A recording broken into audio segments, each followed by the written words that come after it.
राजनीति में बनाइए करियर, जाने चुनाव के बारे में सब कुछ। वैकेंसी गौर फरमाइए कि लोकसभा, राज्यसभा, विधानसभा, ग्राम सभा या लोकल बॉडीज में पब्लिक रिप्रेजेंटेटिव के कितने पोजीशंस होते हैं। लोकसभा में 545 और राज्यसभा में 245, मिलाकर कुल 790।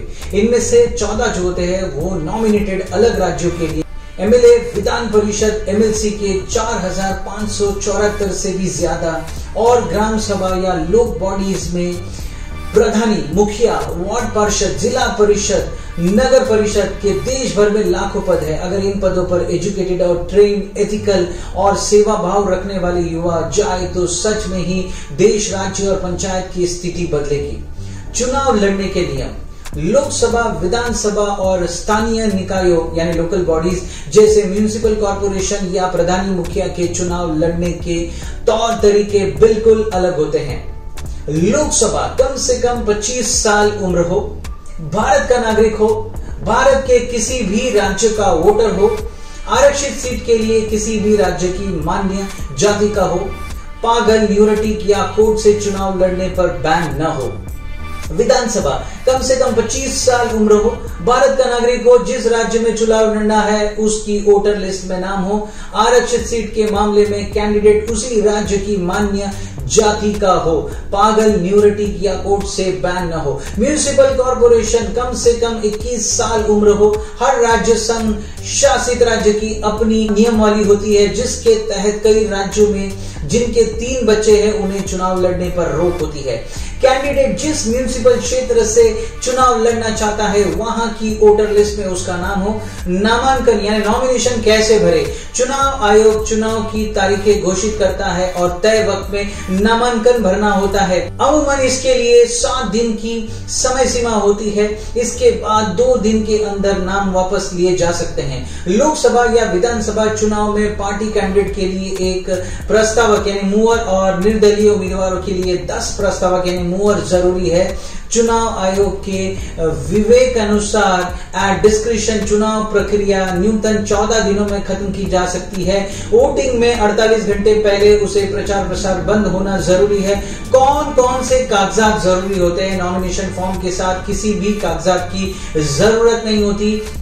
सिर्फ कैंडिडेट का नाम वोटर लिस्ट में होना चाहिए। हाँ, नामांकन फॉर्म में मूवेबल और इमूवेबल प्रॉपर्टी का डिक्लेरेशन देना जरूरी होता है। कैंडिडेट 2-3 सेटों में नामांकन भर सकते हैं क्योंकि स्क्रूटिनी में अगर एक सेट गलत हो गया और दूसरा सेट सही है तो नामांकन रद्द यानी कैंसिल नहीं होता। जमानत जो राशि होती है उसका फंडा होता है। लोकसभा के लिए 25,000 रुपए, विधानसभा के लिए 10,000 रुपए और म्युनिसिपल कॉर्पोरेशन 500 रुपए से 1,000 रुपए। नोट समझिए, आरक्षित वर्ग के लिए यह रकम आधी हो जाती है। चुनाव में खर्च की सीमा लोकसभा अधिकतम 70 लाख रुपीस, विधानसभा अधिकतम 40 लाख रुपए, म्युनिसिपल कॉर्पोरेशन 10,000 से 4 लाख तक। जो की नियमावली अनुसार क्या नेता जन्मजात होते हैं। बड़ा सवाल आता है कि जो भी नेता है क्या वो पैदाइशी नेता होते हैं। आमतौर पर लोगों की ये सोच है कि नेता जो है वो पैदाइशी होता है। गांधी हुआ, नेहरू परिवार हुआ, मुलायम लालू या दूसरे जो भी पार्टीज है उनके परिवार में राजनीति में मजबूत पकड़ के कारण ये लोगों की सोच बन गई है, लेकिन ये पूरी तरह सच नहीं है।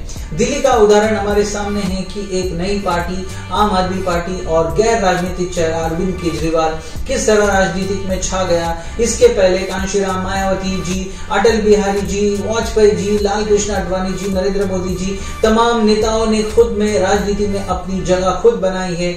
अच्छे नेता के जो क्वालिटीज है वो हम देखेंगे। Qualities of a good leader, निडरता और धीरज होनी चाहिए। ही शुड बी फेयरलेसनेस यानी मशहूर कवि हरिवंश राय बच्चन जी की कविता की एक पंक्ति सुनाना चाहता हूं दोस्तों।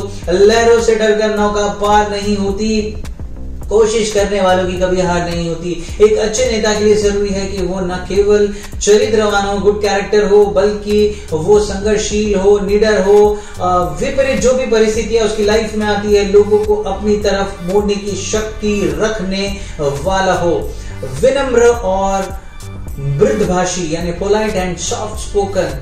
दोस्तों मैथिली शरण गुप्त ने पंचवटी में लीडर के गुण बताए हैं और वे ये हैं धीर वीर गंभीर। एक अच्छे नेता का गुण है कि वो सबकी बात को अच्छी तरह सुनता है और संवाद बनाए रखता है। उत्तेजित करने या अपमान करने वाली बातों को विचलित ना हो बल्कि सहन शक्ति विकसित करे। अच्छी पढ़ाई लिखाई और भाषण कला यानी educated and public speaking skill होना बहुत जरूरी है। अच्छा नेता आप तभी कहलाएंगे जब आपकी भाषा आम जनता के दिलों में उतर जाए और उसे ऐसा लगे कि भाषण में उसके अपने दर्द का समावेश है। अपनी भाषा से मुहावरों और वाक्यों का सही इस्तेमाल करे। कुछ चुनिंदा शेर या कविता की पंक्ति बोलना आना चाहिए। कब और किस समय भाषा का उतार चढ़ाव होना चाहिए, कैसा हाव भाव बॉडी लैंग्वेज होना चाहिए, ये सीखना बहुत जरूरी है। चुनाव से पहले की तैयारियां, जैसे किसी प्रतियोगिता या परीक्षा की तैयारी पहले से करनी पड़ती है, उसी तरह चुनाव की भी तैयारियां करीब साल भर पहले या कम से कम 6 महीने से जरूर की जानी चाहिए। इन तैयारियों में नीचे लिखे सवालों का जवाब जरूर शामिल हो। सबसे पहला, चुनाव क्षेत्र कहां बनाएंगे, चुनाव के लिए फंड कैसे जुटाएंगे, भरोसेमंद लोगों की टीम कैसे बनाएंगे, स्थानीय समस्याओं पर जनमत कैसे बनाएंगे। जीत के लिए जरूरी आत्मविश्वास, सेल्फ कॉन्फिडेंस। अगर आपने इरादा कर लिया है कि देश की सेवा के लिए राजनीति में जाना है और इसी में करियर बनाना है तो विचार या इरादे को मत बदलिए, तरीके बदल डालिए। नाकामी का डर है या फिर चुनाव में हार का डर सता रहा है तो एक बात गांठ बांध लीजिए कि इंसान कभी फेल नहीं होता, उसकी रणनीतियां यानी स्ट्रैटेजीज फेल होती है। सही वक्त पर सही फैसला करने की शक्ति बटोरिए। टाइम मैनेजमेंट, किसी भी दूसरे फील्ड की तरह राजनीति में भी वक्त की बड़ी अहमियत है। सही वक्त पर सही फैसले लेना बेहद जरूरी है। एक गलत फैसला बहुत भारी पड़ सकता है। एक कहावत है, आज अगर आप समय बर्बाद कर रहे हैं तो मुमकिन है कल समय आपको बर्बाद कर देगा। मुश्किल समय हमेशा नहीं रहता, लेकिन मुश्किल इंसान हमेशा रहता है। इसलिए उनसे भागे नहीं, डट कर सामना करें। आप सिर्फ मिनटों का ख्याल रखें, घंटे अपना ख्याल खुद रख लेंगे। नेक्स्ट है विश्वसनीयता यानी रिलायबिलिटी। जनता के साथ विश्वास का मजबूत गठबंधन बनाइए। झूठे और बड़े बड़े वायदे कर चुनाव को जीत लेंगे पर वो जीत परमानेंट नहीं होगी, स्थायी नहीं होगी। जनता को विश्वास दिलाए कि जीतने के बाद हर फैसला आपसे मिल बैठ कर लेंगे और उनकी मांगों की नजरअंदाज नहीं करेंगे। लोगों को विश्वास होना चाहिए कि आप ईमानदार, कर्तव्यनिष्ठ, मिलनसार, सेवादार शख्स है जिसने कभी भी अहंकार या दिखावा नहीं है। अच्छी टीम होना चाहिए। मार्टिन लूथर किंग के शब्दों में, अच्छा लीडर लोगों के विचारों के पीछे नहीं चलता बल्कि वो लोगों के विचारों को बदल देता है। पहले आप विश्वास रखें कि आप में नेता बनने के गुण हैं। आप नेता बन सकते हैं क्योंकि आप अपने समाज और देश के लिए बने हैं और आपके इसके लिए कुछ कर गुजरने का जज्बा है। घर से बाहर निकले और रोजाना 10 से 20 नए लोगों से मिले, उनके विचारों को पहले गौर से सुने और फिर अपनी बात करें। सभी लोगों का डेटा यानी नाम, मोबाइल नंबर, एड्रेस आदि कंप्यूटर या अपने मोबाइल में सेव कर ले, शुरू कर दे। भरोसेमंद लोगों का एक कोर ग्रुप बनाए। सारी योजना या रणनीति इन्हीं कोर ग्रुप के साथ शेयर करें और बाकी लोगों से इसे सीक्रेट रखे, गुप्त रखे। ग्राउंड लेवल पर इस कोर ग्रुप के सदस्यों के अलग अलग कमेटियां या संघ जैसे मीडिया सेल हुआ, स्टूडेंट सेल हुआ, बिजनेस सेल हुआ, labour cell, legal cell, social media cell आदि कम से कम 15 से 20 टीमें जरूर बनाएं और उन्हें आपके पक्ष में प्रचार का काम सौंप दें। यहाँ ये जानना जरूरी है कि जितने भी सेल और उनके पदाधिकारी हो वो खुद की मर्जी से अपना समय देते हैं। इसके लिए उन्हें कोई भुगतान या पेमेंट नहीं मिलता है। मीटिंग या गाड़ियों का खर्च है आपसी चंदे से उठाते हैं या फिर पार्टी देती है। बेहतर रणनीति बनाना, जब आपने कमेटियां बना ली तो उनके साथ रेगुलर तौर पर बैठक कर रणनीतियां बनाए कि कैसे चुनाव में जीत हासिल की जाए। बिना रणनीति के इमोशनल भरे फैसले ना ले। इंदिरा गांधी हुए, अटल बिहारी वाजपेयी जी हुए से लेकर नरेंद्र मोदी जी तक, अरविंद केजरीवाल और नीतीश कुमार ने जो स्ट्रैटेजी है, रणनीतियां बनाकर ही चुनाव जीत कर सरकार बनाई है। मोटे तौर पर रणनीति बनाते समय इन बातों का खास तौर पर ध्यान रखें। चुनाव लड़ने और जीतने के लिए यह बहुत इंपॉर्टेंट है कि लोगों के मूड को भाप ले, जाने कि लोग क्या चाहते हैं। रणनीति में अहम है ब्रांड और उपभोक्ता। चुनावी रणनीति में बड़ी कामयाब होते हैं जो उपभोक्ता यानी जनता के सामने अपने ब्रांड की ब्रांडिंग अच्छी तरह कर ले। मसलन नरेंद्र मोदी जी हुए, अरविंद केजरीवाल वगैरह वगैरह, यह समझाने में कामयाब रहे कि केंद्र में उसका ब्रांड भरोसेमंद है, तो दिल्ली जैसे राज्य में केजरीवाल की आप ब्रांड विकास के लायक है। जोखिम, रिस्क और क्लियर टारगेट। कहते हैं जीतने का मजा तब आता है जब बाकी सब तुम्हारी हार का इंतजार कर रहे हो। 99% लोग आसान रास्ता चुनते हैं क्योंकि उनमें जोखिम नहीं है, रिस्क फैक्टर नहीं है। लेकिन अगर महापुरुषों की जीवनियां पढ़े तो आप पाएंगे कि उन्होंने मुश्किल को चुना और सफल रहे। जनता से जुड़ाव और आंदोलन। किसी क्षेत्र में चुनाव जीतने के लिए आपको समझना होगा कि वोट देने वाली आम जनता ही है, इसलिए उनके साथ गठबंधन बनाएं और उनके हितों के लिए आंदोलन करें। अपने क्षेत्र की समस्याओं की लिस्ट तैयार करें। आमतौर पर सड़कें, बिजली, पानी, पुल, पुलिया, नाला, सफाई आदि की समस्या आम जनता को परेशान करती है। इन्हें लेकर लोगों को तैयार करते हुए आंदोलन करें। आंदोलन से पहले तैयारी जरूरी है। मसलन कौन मीडिया को प्रेस रिलीज देगा, कौन प्रशासन को सूचित करेगा, आंदोलन की रूपरेखा क्या होगी, वगैरह वगैरह। शुरुआत में आपसे 15 से 20 लोग ही जुड़ेंगे, चिंता न करें। बाबा साहेब आंबेडकर की जी ये नहीं देखते थे कि भीड़ कितनी है, सत्य के लिए उनका आंदोलन लगातार जारी रहा। भीड़ से पत्थर फेंकवाने, तोड़फोड़ या आगजनी करने जैसी सस्ती लोकप्रियता हासिल करने की कोशिश ना करें, वरना आप मुसीबत में फंस जाएंगे। किसी पार्टी से टिकट लेने के तरीके। अगर चुनाव पार्टी आधारित लड़े जा रहे हो तो बेहतर है कि निर्दलीय आजाद उम्मीदवार के रूप में किस्मत ना आजमाएं। किसी पार्टी के टिकट से चुनाव लड़े, आप अपने क्षेत्र का जाना पहचाना नाम बने तो टिकट लेने में आसानी होगी। बड़ी पार्टियों से टिकट लेने में बहुत मारामारी रहती है, इसलिए छोटी पार्टियों का सहारा लेकर अपने व्यक्तित्व के जरिए चुनाव में बाजी मार सकते हैं, लेकिन उसके लिए 1 साल पहले से तैयारी कर ले। टिकट लेने के लिए लॉबिंग, बड़े नेताओं को अपने क्षेत्र में बुलाने से लेकर विभिन्न अवसरों पर गिफ्ट देने जैसी बातों का ख्याल रखना पड़ता है। मीडिया पर अपनी पकड़ बनाए, लोकल रिपोर्टरों के साथ में मुलाकात करते रहे और उन्हें बीच बीच में लंच आदि पर बुलाते रहे। चुनाव चिन्ह और पार्टी का नाम। चुनाव जीतने का फॉर्मूला पार्टी के चुनाव चिन्ह और पार्टी के नाम पर भी डिपेंड करता है। सिंपल भाषा में कहें तो आम से नाम और चिन्ह लोगों को आकर्षित करते हैं। कहते हैं कि असली मार्केटिंग वही है जो गंजे को कंघी बेच दे या फिर मिट्टी को सोने के भाव बेच दे। अगर आपने वो खूबी है तो समझिए आपकी रणनीति लाजवाब बनेगी। प्रचार और प्रसार चुनावी रणनीति का महत्वपूर्ण हिस्सा। प्रचार प्रसार भी है banner, poster, handbill, wall painting, टोपी, कटआउट, विज्ञापन, एडवर्टाइजमेंट जैसे हैं आदि के माध्यम से आप कामयाब हो सकते हैं। सोशल मीडिया का प्रयोग बदले दौर में इसी रणनीति का हिस्सा है। चुनाव में नारों का रोल। चुनाव के दौरान चुनावी नारों का भी अहम भूमिका है। छोटे लेकिन चुटीले और दिल में उतर जाने वाले नारे जीत की राह आसान करते हैं। जैसे बीजेपी ने लोकसभा चुनाव के दौरान नारा गढ़ा था, हर हर मोदी, घर घर मोदी। तो दिल्ली विधानसभा चुनाव में आपका नारा था 5 साल केजरीवाल और बिहार के महागठबंधन का नारा था बढ़ चला बिहार, फिर एक बार नीतीश कुमार, झांसे में ना आएंगे, नीतीश को जिताएंगे, वगैरह वगैरह। फंड जमा करने के तरीके। चुनाव लड़ना कोई हंसी खेल नहीं है, इसके लिए काफी पैसे की भी जरूरत होती है।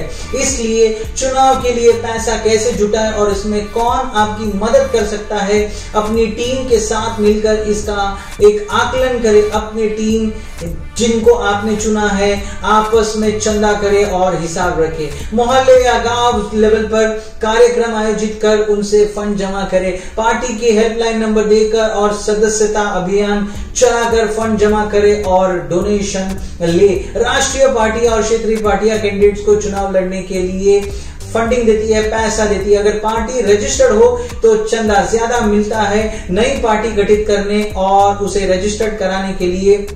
निर्वाचन आयोग की वेबसाइट eci.nic.in से जानकारी ले सकते हैं। प्रचार प्रसार के नए तरीके अपनाएं। अखबारों, wall painting, loud speaker, poster आदि पारंपरिक प्रचार प्रसार के अलावा नए तरीके भी अपनाएं। अपने लोगों के मूड जानने के लिए वॉलंटियरी के जरिए जो पर्चा होता है हैंडबिल घर घर बंटवाए और फीडबैक ले। क्षेत्र की समस्याओं पर नुक्कड़ नाटक, वार्ड वॉच, गांव चौपाल आदि कार्यक्रमों के जरिए लोगों को जोड़े। विभिन्न प्रचार करे माध्यमों जैसे Twitter, WhatsApp group, Facebook, SMS, blog, hashtag आदि से लोगों को जोड़े। वक्त और पैसे की बचत के लिए बल्कि मैसेज भेजने की जो सेवा होती है, बल्क मैसेज भेजने की सेवा होती है, वो प्रोवाइडर से आप ले सकते हैं।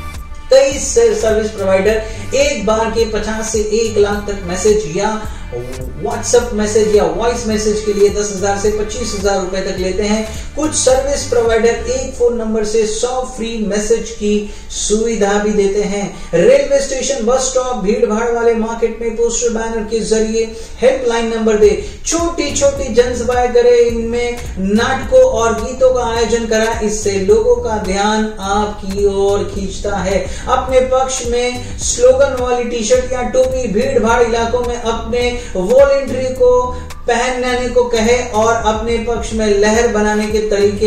एक अंतिम और महत्वपूर्ण पक्ष ये भी है कि चुनाव में जीत के लिए अपने पक्ष में लहर कैसे बनाएं। मोदी जी हुए, केजरीवाल जी हुए या नीतीश जी, लालू जी और कांग्रेस गठबंधन में लहर बनाने की तकनीक से ही अपने प्रतिद्वंदियों की हवा निकाल दी। जाति धर्म के बंधन या वंशवाद या क्षेत्रवाद की लहर को कैसे अपनी ओर मोड़ा जाए, ये जानने की जरूरत है। चुनाव की तैयारी 3-4 स्तरों पर करें। 1 साल 6 महीने और 3 महीने पहले विभिन्न प्रचार माध्यमों के जरिए अपनी दमदार उपस्थिति दर्ज कराते रहें। स्थानीय मुद्दों को लगातार धरना प्रदर्शन के जरिए उठाते रहें। जाति या धर्म आधारित बंधन को तोड़ने की रणनीति बनाएं। विभिन्न चौक चौराहों, पान चाय दुकानों पर कार्यकर्ताओं से अपने या पार्टी पक्ष की माउथ पब्लिसिटी कराते रहें। कार्यकर्ताओं से हर घर दस्तक और प्रचार सामग्री बंटवाएं और उनके विचारों को जाने। किसी खास जाति या धर्म के लोगों की बस्ती में तथ्य और आंकड़ों के जरिए समझाएं कि इसके नाम पर उनका या क्षेत्र का कितना अहित हुआ है। चुनाव के ऐन 2-3 दिन पहले अपने कार्यकर्ताओं से माउथ पब्लिसिटी कराएं कि आप भारी अंतर से जीत रहे हैं। ये उपाय आपके पक्ष में लहर बना देगा। बूथ मैनेजमेंट चुनाव जीतने के लिए ये सबसे महत्वपूर्ण फैक्टर है, यानी बूथ लेवल पर कार्यकर्ताओं की फौज कैसे खड़ा करें। ये जानना जरूरी है कि 400 से 1500 वोटरों के ग्रुप को मिलाकर एक बूथ बनाया जाता है, जहां जाकर वोट डाले जाते हैं। अपने क्षेत्र की बूथ लिस्ट ले ले और हर बूथ के लिए स्लोगन दे, 1 बूथ 10 यूथ। अगर अपने हर बूथ के लिए 10 से 15 समर्पित कार्यकर्ताओं को भी तैयार कर लिए तो समझ लीजिए चुनावी नैया पार कर ली। चुनाव में ये भी मददगार संस्थान जहां पॉलिटिकल लीडरशिप की ट्रेनिंग दी जाती है, जैसे कि हमारी संस्था है उद्योग गुरु ट्रेनिंग एंड कंसल्टेंसी। अगर आप चाहते हो कि इरफान कौशाली के पास में जुड़कर आप अपनी पर्सनालिटी को, अपनी कम्युनिकेशन स्किल को, अपनी पब्लिक स्किल को, आपको पब्लिक स्पीकिंग को अगर आपको अपना अच्छा बनाना है तो आप हमारे साथ में जुड़ सकते हैं। चुनाव के यूं तो कई खट्टे मीठे अनुभव है, लेकिन उसके सबक बड़े दिलचस्प है। अशिक्षा की कमी में लोग वोट की अहमियत को समझ नहीं पाते। लोगों को लगता है राजनीति में नाम वाला या पैसे वाला ही जीत सकता है। उसके क्षेत्र को, उनके घर की गरीबी को दूर करने के लिए कोई फरिश्ता या नाम वाला आएगा। नेताओं के अलग ड्रेस कोड होते हैं। एक पार्टी समर्थित कुछ गुंडों के मुझ पर जानलेवा हमला करने के बाद सबक मिला कि संख्या बल भी आपके पास होना चाहिए। अपने क्षेत्र में सेवा भाव से मुद्दा आधारित आंदोलन कर उसने हितों के लिए लड़े और हमेशा उन्हें जोड़े रखे। बूथ पर जब तक आपके कर्मठ और सशक्त कार्यकर्ता नहीं होंगे, आप चुनाव नहीं जीत सकते। राजनीति अवसर का खेल है, चूक गए तो फेल है। आपको कुछ भी हेल्प चाहिए या पर्सनल ट्रेनिंग चाहिए, आप मुझे कांटेक्ट कर सकते हैं। मेरा ईमेल मैंने आपको डिस्क्रिप्शन में दिया है, वहां से आप कांटेक्ट कर सकते हैं। दोस्तों, मेरा नाम इरफान कौशाली है, मैं business coach, growth hacker, sales international motivational speaker और आप लोगों का दोस्त। मेरा काम तो हो गया है, मैंने जितना हुआ मेरे देश के लिए एक बेहतरीन राजनीता में चाहता हूं और इसमें बहुत बड़ा करियर है और आप चाहे तो इसमें अपना करियर बना सकते हैं, मेहनत कर सकते हैं, मेहनत के बगैर कुछ नहीं हो सकता। तो मेरा काम हो गया, मेरे पास जो नॉलेज था मैंने आप लोग के साथ में शेयर किया, आप इसे अपने दोस्तों के साथ में शेयर कीजिए, प्यारे प्यारे से कमेंट कीजिए, लाइक कीजिए। अगर आप मेरे चैनल पे नए हैं तो प्लीज मेरे चैनल को सब्सक्राइब कीजिए। हमेशा हंसते रहिए, मुस्कुराते रहिए। इरफान कौशाली के साथ में दुआओं की दरख्वास्त। Thank you so much.